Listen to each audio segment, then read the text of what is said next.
श्रेष्ठ आपका हार्दिक स्वागत एवं अभिनंदन करती हूँ। दोस्तों, आज मैं उपस्थित हुई हूँ आपको बताने के लिए अल्सरेटिव कोलाइटिस के बारे में।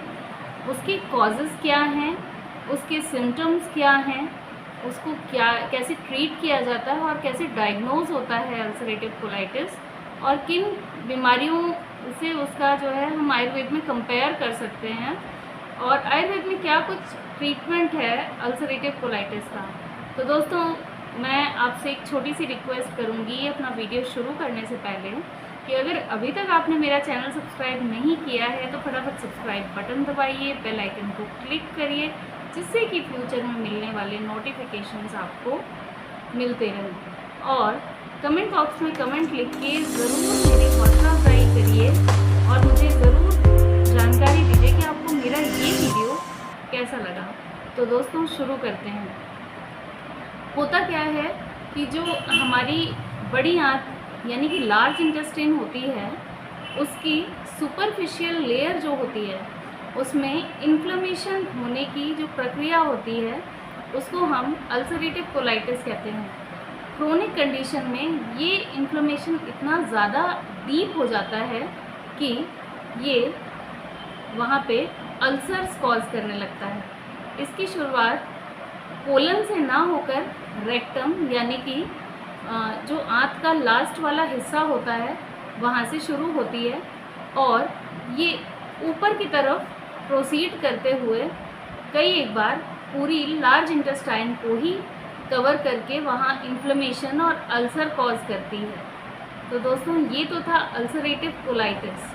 अल्सरेटिव कोलाइटिस अगर नज़रअंदाज कर दी जाए तो आगे चल के यानी कि फ्यूचर में वो एक कोलन का कैंसर या बड़ी आंत के कैंसर में भी तब्दील हो सकती है। दोस्तों, आइए जानते हैं इसके क्या कुछ कॉजेज़ हैं। कॉजेज़ की बात करें तो अल्सरेटिव कोलाइटिस का कोई भी नोन कॉज नहीं है दोस्तों, लेकिन ऐसा देखा गया है कि जिनको इम्यून सिस्टम जिनका वीक होता है उनको अल्सरेटिव कोलाइटिस हो जाता है। लेकिन हम ये नहीं कह सकते कि ये कोई ऑटो इम्यून लिंक कोई बीमारी है, बट ऐसा देखा गया है कि जिनको अल्सरेटिव कोलाइटिस होती है उनका इम्यून सिस्टम भी वीक होता है। ऐसा ज़रूरी नहीं है कि जिनका इम्यून सिस्टम वीक हो उनको ये समस्या अवश्य हो, यानी कि अल्सरेटिव कोलाइटिस हो। दोस्तों, अल्सरेटिव कोलाइटिस को IBD यानी कि इरिटेबल बाउल डिजीज़ से भी कंपेयर कर सकते हैं, और क्रॉन्स डिजीज़ जिसमें आंतों की ही दिक्कत होती है, आंतों में ही सूजन होती है, उससे भी हम इसका कहीं ना कहीं कंपैरिजन कर सकते हैं। दोस्तों, अगर आप बहुत ज़्यादा स्ट्रेस लेते हैं या आपका खान पान कुछ ऐसा है जिससे ये फैक्टर्स बढ़ते हैं तो आपको अल्सरेटिव कोलाइटिस हो सकता है। वैसे तो ये बीमारी किसी भी एज ग्रुप में हो सकती है। 15 से 30 साल के बीच ये फ्लेयर अप होती है और उसके बाद 50 से 70 के बीच फिर से फ्लेयर अप होती है। दोस्तों, फैमिली हिस्ट्री में अगर ऐसा देखा गया है कि अल्सरेटिव कोलाइटिस की हिस्ट्री मिलती है तो भी होने के चांसेस बढ़ जाते हैं, और अगर फैमिली में कोई ऑटो इम्यून डिसऑर्डर है तब भी ये हो सकता है। आइए जानते हैं अल्सरेटिव कोलाइटिस के पेशेंट्स क्या कुछ सिम्टम्स लेके आते हैं। सिम्टम्स याद रखिए हमेशा माइल्ड से सीवियर हो सकते हैं, या कई एक बार कोई भी सिम्टम नहीं मिल सकता है। दोस्तों, इसमें होता क्या है कि मरीज़ पेन एब्डोमेन बताता है और सीवियर क्रैम्पिंग बताता है, और जो दूसरा सिम्टम है उसमें पेट से हमेशा गर्गलिंग या स्प्लैशिंग साउंड आती रहती है। स्टूल पास करता है तो स्टूल में ब्लड या पस सेल्स भी आ सकते हैं। मरीज़ को लूज़ मोशन लगते हैं। शुरुआत में लूज़ मोशन होने के एपिसोड्स फ्यू होते हैं, कम होते हैं, और लेटर स्टेज में फ्रीक्वेंटली उसको मोशन जाना पड़ सकता है। उसको हर समय स्टूल पास करने की इच्छा होती रहती है, चाहे उसका जो इंटेस्टाइन है वो बिल्कुल एम्प्टी हो। स्ट्रेनिंग भी होती है, स्टूल पास करने की इच्छा भी बनी रहती है उसके शरीर को कुछ भी जो भी खाता पीता है वो नहीं लगता उसका, बल्कि वेट दिन पे दिन गिरता चला जाता है, वेट लॉस होता है। अदर सिम्टम्स की बात करें तो माउथ में अल्सर भी बताता है, स्टोमेटाइटिस हो जाती है उसको फ्रीक्वेंटली, मल्टीपल जॉइंट पेन बताता है, उसको हर समय नौजिया या वॉमिटिंग जैसी शिकायत होती रहती है, स्किन पर लंप या अल्सर देखने को मिलते हैं। और जैसा कि मैंने बताया, अगर बहुत ही क्रोनिक है तो आगे चल के ये डेवलप हो सकता है कोलन के कैंसर में।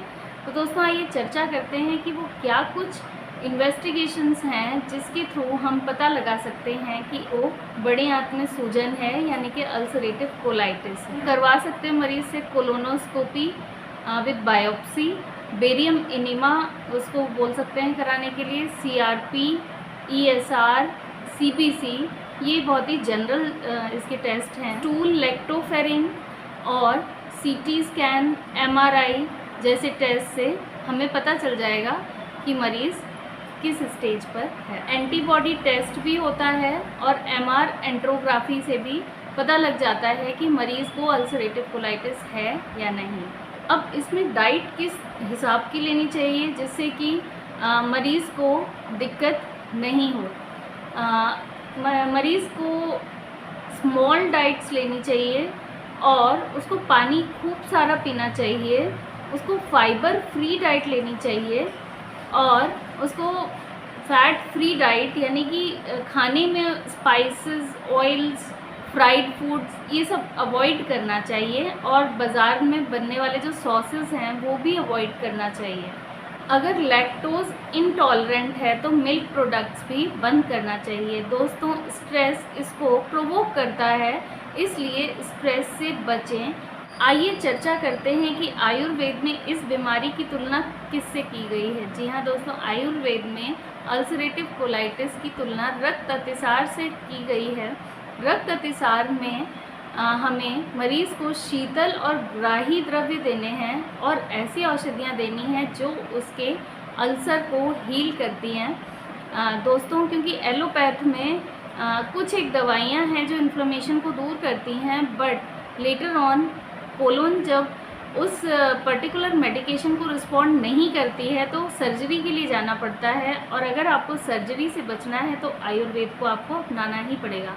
तो आयुर्वेद में शीतल और ग्राही औषधियों का सेवन करना चाहिए। इस परिप्रेक्ष्य में उडुम्बर आदि क्वाथ बहुत ही अच्छा काम करता है। उडुम्बर शीतल होता है और बहुत ही लाभकारी होता है।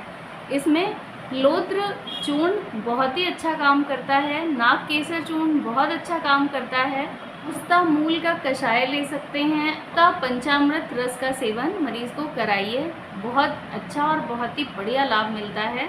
दोस्तों इन सब चीज़ों से बात बन जाती है, लेकिन अगर कंडीशन बहुत ज़्यादा क्रिटिकल हो तो उस कंडीशन में हम मरीज़ को पिच्छा बस्ती भी दे सकते हैं, शालमली का कषाय की, उससे काफ़ी आराम मिलता है। तो दोस्तों ये तो था मेरा वीडियो रिगार्डिंग अल्सरेटिव कोलाइटिस। आपको कैसा लगा मुझे कमेंट बॉक्स में लिख के ज़रूर बताइएगा, और आपने इतना अमूल्य समय मुझे दिया उसके लिए बहुत बहुत आभार। आपका बहुत बहुत धन्यवाद। ऐसे ही हेल्थ अपडेट्स के लिए मेरे साथ जुड़े रहिए। नमस्कार।